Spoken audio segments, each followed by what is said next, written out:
última vez que eu estive agora, acabei de voltar, voltei há poucas semanas, a gente foi sequestrado, mas ao mesmo tempo bem tratado durante 8 horas pelo Talibã. E em 96, a gente tinha filmado uma vila que tinha sido dizimada pelo Talibã, porque os moradores tinham dado comida para os inimigos do Talibã, uma vila persa. Sei. E a gente foi interceptado. E na saída, eles fizeram toda a menção, queriam... No meio do caminho, pegaram No meio do vocês? caminho. A gente fez todas as imagens, a vila persa sendo totalmente dizimada, e na saída a gente foi interceptado pelo Talibã, eles fizeram toda a menção que iam nos executar. Era eu e o cinegrafista Sherman Costa. Vocês tinham um tradutor? A gente tinha um tradutor de pastum, eu sabia, mas o fato de eu saber falar algumas palavras em pastum fez com que eu ganhasse uma simpatia e fez com que eu convencesse aqueles guerrilheiros a trazerem o comandante que falava inglês. Aí com o inglês eu pude me comunicar com eles e aí eu o convenci de que a gente tinha se perdido, que não era exatamente verdade, mas a gente acabou até recebendo um banquete deles. Ah, é? É. Mas como que bate em você quando o cara fala a gente vai te executar? Porque olha, eles não falaram pânico. vamos executar, mas eles fizeram, eles apontaram a arma pra gente. Algumas imagens a gente até conseguiu fazer disso. Ah, eles acharam que vocês estavam fazendo o quê? Eles achavam que a gente tinha filmado toda a vila persa, que a gente fosse americano e que estava tentando exatamente denegrir a imagem do Talibã. Entendi. Entendeu? Então, o fato de saber falar algumas palavras em pastum, misturado com árabe, falei sarrafi brasileiro, rabara nasta, falei, sou jornalista brasileiro, não tem problema. Neymar. Não sou, Neymar na época não, né? Porque, na época, mas não eu sempre carreguei comigo, porque isso era 96, né? Então, Neymar ainda... 96, quem que era do Brasil famoso? Romário, pô. Romário? Careca. Isso, exatamente, Careca já tinha até... Era o Romário mesmo. Romário que tinha se consagrado... Romário e Bebeto, né? Que tinham se consagrado 2 anos antes na Copa do Mundo. Mas, enfim... Você carrega umas camisas do Brasil? Eu levo camisa do Brasil e sempre levei comigo também foto do Pelé comigo, entendeu? O Pelé, uma vez, quando eu era correspondente em Londres, ele foi me visitar, a gente jogou tênis, ele foi na minha casa, então eu tinha foto com a minha família, a gente passou assim uma tarde memorável e era uma foto muito íntima. E essa foto íntima me abriu muitas portas, fez com que muita situação de tensão fosse aliviada. Nossa. Entendeu? O Pelé, ele abre portas em todos os lugares. Até hoje, né? Até hoje. Você fala Pelé, é a magia.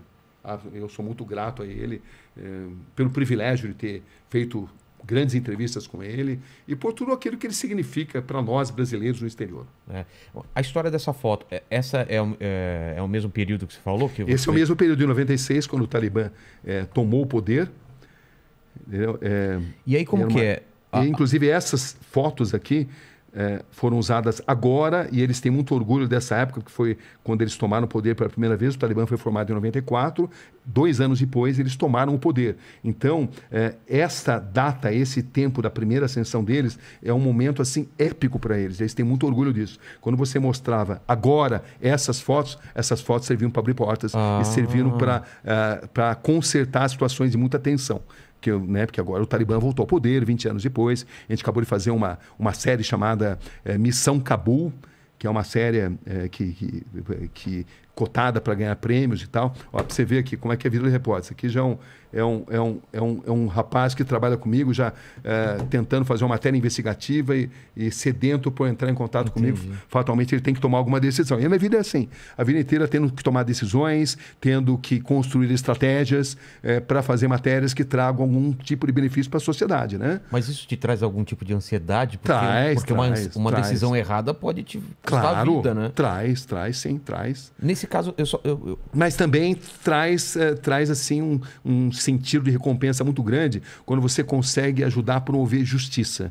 Nesse caso, por exemplo, dos padres, que você conseguiu trazer justiça, não há dinheiro que pague, né? Tem dinheiro que pague. Ou nesse caso, por exemplo, da ascensão do Talibã, você mostrar que as mulheres foram cerceadas dos seus direitos mais elementares e você ajuda a chamar atenção para a comunidade internacional, você sente que a sua matéria está sendo importante para a promoção de justiça.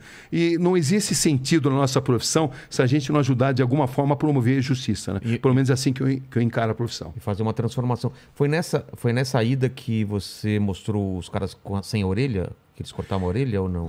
Cortava a orelha foi no Iraque. No Iraque? Foi 2 anos antes. Um ano antes. Tinha essa história, mas Iraque não era... foi em 95. Havia uma grande lenda.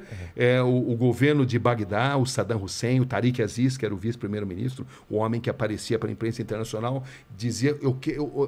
desafiava jornalistas internacionais a provarem que eles cortavam a orelha daqueles iraquianos que ousassem se negar a servir o exército. Entendeu? Isso sempre circulava, mas eles desafiavam jornalistas a provarem isso. E nós conseguimos provar. Eu vi essa cena. Isso. Quem que puxa o turbante, alguma coisa que mostrou? Essa foi a segunda situação, né? Porque, na verdade, eu fui beneficiado pelo fato de que a gente estava ali em Bagdá, com o Saddam Hussein, e 24 horas por dia, monitorados pelos agentes do Saddam. Mas eles estavam do lado. Eles estavam lá, eles sabiam tudo onde a gente estava, o que a gente estava fazendo. Quando você apontava a câmera, o cara falava aqui pode, aqui não pode? Exatamente. Então, como é que eu ia, por exemplo, para Saddam City, onde estava a grande maioria silenciosa, né? Porque é o seguinte, internacionalmente, os xiitas são minoria. Tá. Os sunitas são maioria. Mas os xiitas no Iraque, eles são maioria. Maioria que jamais conseguiu deter o poder. E eu sabia que grande parte desses soldados que tiveram a orelha cortada estavam num lugar chamado Saddam City, porque em Saddam City havia contingentes de soldados, pelo menos havia essa informação, que se negaram a servir o exército e tiveram as suas orelhas sumariamente cortadas para servir de exemplo. Eles eram sunitas? Eles eram xiitas. Xiitas, exatamente. O Saddam Hussein sunita. O Saddam Hussein sempre perseguia os sunitas no Iraque são minoria. Tá. Entendeu? Mas eles sempre tiveram muito próximos do poder. Era uma minoria que sempre deteve um poder econômico maior. Tá. Entendeu? Os sunitas, se você considerar o islamismo internacional, são maioria. Mas dentro do Iraque, os xiitas são maioria. Tá. Né? Esses xiitas são apoiados pelo Irã, que é um país xiita, por exemplo. Né? Bom, mas enfim, e a gente tinha que ir para Saddam City, onde estavam os soldados. Eu sabia que haveria uma grande chance. Mas como é que eu ia fazer para ir sendo seguido dia e noite pelos soldados do Saddam Hussein? Aí como é que eu consegui? Ficamos sabendo que havia chegado assim um grupo de jornalistas americanos. E não havia agentes suficientes para monitorar americanos e brasileiros. Então, sabedor disso, falei assim, olha, a gente está meio doente aqui, meio cansado, e também a gente está afim de jogar tênis, entendeu? Para relaxar um pouco. Então, a gente vai num outro hotel que tem quadra de tênis, e lá a gente vai jogar tênis, tá bom? Tudo bem? Então, eles até gostaram, porque eles não teriam como seguir a gente e os americanos ao mesmo tempo. Então, o que eu fiz? Eu e o cinegrafista Fernando Pelégio, que era o cinegrafista que estava comigo lá, a gente botou a câmera dentro de uma raqueteira de tênis e fomos para esse hotel onde havia uma quadra de tênis. Tá. Entendeu? Então vocês foram realmente para o hotel? Fomos para esse hotel. Tá. Chegamos até simular e para a quadra de tênis. Quando a gente se sentiu seguro... Não tem ninguém seguindo. A gente tratou de identificar um motorista que eu tinha informação que fazia ponto ali naquele hotel. Entendeu? Que era o Hotel Sulemânia. Meu coração já está acelerado só de você contar essa história. Né? Porque o que acontece é que a gente entrou no primeiro... mas a gente se enganou, não era o motorista indicado, a gente tinha se enganado. E esse motorista, ao invés de levar a gente para Saddam City, ele levou a gente para o Ministério da Informação. Pô. Aí no Ministério da Informação, o que você queria para Saddam City? Não, eu falei, Saddam City não. A gente queria ir para o Ministério da Informação do Saddam, entendeu? A gente queria vir para cá justamente. Entendeu? A cidade, deu um Miguel ali, eles acreditaram e tal. Aí a gente voltou para lá. Quando voltamos para lá... Pro primeiro hotel? O primeiro hotel onde a gente ia jogar tênis. Tá. Entendeu? E aí, nesse hotel, eu consegui finalmente achar um motorista que eu tinha indicação, que falava inglês, era jovem e que tinha insatisfações em relação ao regime e que estaria disposto a assumir o risco. Precisaria ser alguém que é disposto a assumir o risco. Descoberto, morto, né? Exatamente. Então, eu acabei descobrindo esse motorista e ele nos levou para Saddam City. Só que levar no Saddam City, eu lembro que a gente levou pedrada, porque estrangeiros eram mal vistos ali, mas o fato é que uma hora depois de a gente ter chegado lá, a gente conseguiu finalmente descobrir um soldado que teve a orelha cortada, eu fiz a entrevista, ele contou pormenorizadamente por que a orelha tinha sido cortada sem anestesia, justamente porque ele não tinha servido o exército. E aí, você vê como é que são as coisas, né? A imagem que você viu, que a gente estava na confluência do rio Tigre e Eufrates. 3 dias depois... Não é desse dia. Não é desse dia. Outro dia depois, a gente estava na confluência e eu notei que tinha ali o barqueiro que não tirava o turbante de jeito nenhum. Aí eu cheguei nele lá e eu falei, fiz um sinal, a hora que o tradutor, que era ligado ao regime do Saddam Hussein, estava distante, entendeu? Porque a gente foi para o meio do rio, e o tradutor ficou lá. Eu falei que eu precisava fazer uma passagem e o barco não cabia mais gente. Entendeu ou não? Porque o tradutor era deles, né? E aí, meio por sinais, eu expliquei para ele contar a história.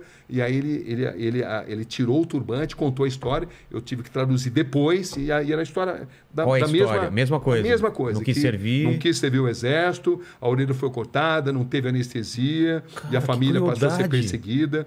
E o mais interessante é que eu lembro entrevistando o Tariq Aziz, o vice-primeiro-ministro, ele falou assim, eu desafio você a encontrar essas pessoas. Onde estão essas pessoas? Mas eu não podia falar, eu acabei de filmar. Porque se eu falasse isso, eles iriam revistar, confiscar. E eu queria ainda ir para a cidade, arrasá-la pelas armas químicas do Saddam Hussein. Claro. Só que essa cidade arrasada pelas armas químicas do Saddam Hussein estavam no norte do Iraque. Sei. E você não consegue entrar, você não conseguia na época entrar no norte do Iraque, no Kurdistão, pelo próprio Iraque, porque os agentes do Saddam Hussein não deixavam. O que você tinha que fazer?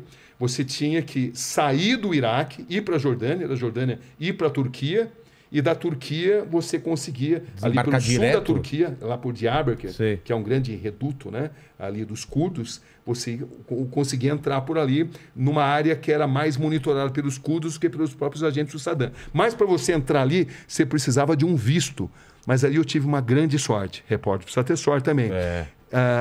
Estavam programadas eleições em Bagdá, você vê eleições em Bagdá, né? Com o Saddam Hussein, né? Você acha? Você já sabe o resultado. Né? Conversa da carochinha, né? Mas ia ter ali o teatrinho deles. Os caras lá assim, tá bom, o cara joga fora aqui.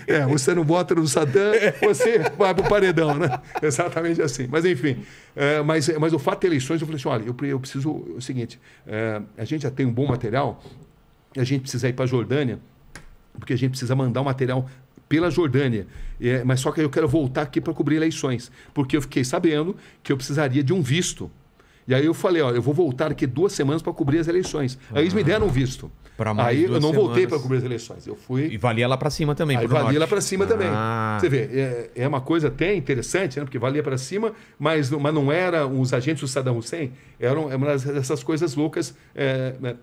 Da política internacional, como agora no Afeganistão. Para você entrar no Afeganistão nesse momento, você passa por um posto do ex-governo afegão que foi deposto, mas para você, mas acontece que os paquistaneses só deixam você entrar no Afeganistão com autorização de um governo que foi deposto, que não existe mais. Que doideira! E era a mesma situação ali, lá no Iraque também. Você tinha que ter um visto, embora você soubesse que não seria fiscalizado pelos próprios agentes do Saddam Hussein, porque eles não controlavam aquela área. Era parte do Iraque, mas era uma área controlada por 3 diferentes grupos de curdos.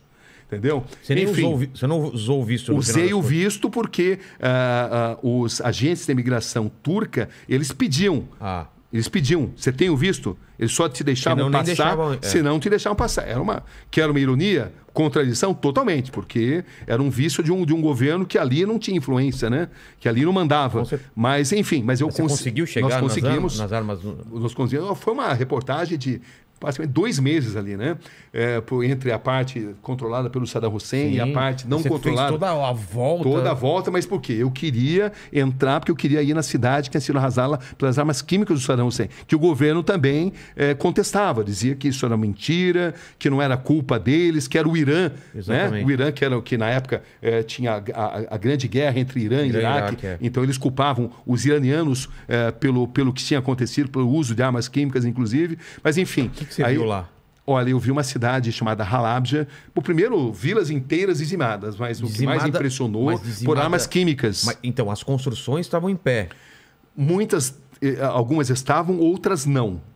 Outras não. E eles usaram lá... Era um tipo de gás que espalhava elementos químicos e a água ficava contaminada. Então, o nível de doenças congênitas era absurdamente grande. E isso tinha passado, inclusive, já há alguns anos isso. Mas era um lugar que o Saddam Hussein protegia, não deixava jornalistas internacionais terem acesso. Claro, né? Ele não queria que... Exatamente, ele não queria. Era uma propaganda que não interessava para ele. Então, eu encontrei uma cidade ainda arrasada e com a população doente e com pessoas totalmente deformadas, crianças totalmente deformadas, com a pele deformada pelo uso de armas químicas. E foi uma das experiências mais... Isso? Falaram. Esse é um dos principais capítulos desse livro também. Cara, né? Que impressionante isso. E a gente, ao mesmo tempo, o Saddam tinha franco-atiradores ali, agentes que entravam ali e tentavam fiscalizar o que estava acontecendo e matavam estrangeiros. Entendeu? Então a gente tinha que correr esse risco. Vocês também. Eram os únicos e também lá? na época também havia o Estado Islâmico dava os seus primeiros passos. Entendi. Entendeu? Então era uma área muito tensa. E além disso havia uma guerra entre os curdos, diferentes facções de curdos. O PKK, que são os curdos comunistas, que são um grande problema para a Turquia. Até hoje, né? O Abdullah Öcalan, que é o grande líder que está preso até hoje, porque eles representam um grande problema para a Turquia, porque existem curdos em 5 nações e é o maior povo sem nação que existe na humanidade nesse momento. Isso é um grande problema para a Turquia. E para o Saddam Hussein também, sempre foram um grande problema. Mas os próprios curdos, eles sempre guerrearam entre eles. Entendi. Eram diferentes facções. Uma um pouco mais próxima do Saddam Hussein, Você estava no meio outra de nem um tanto. tiroteio lá. Sem dúvida.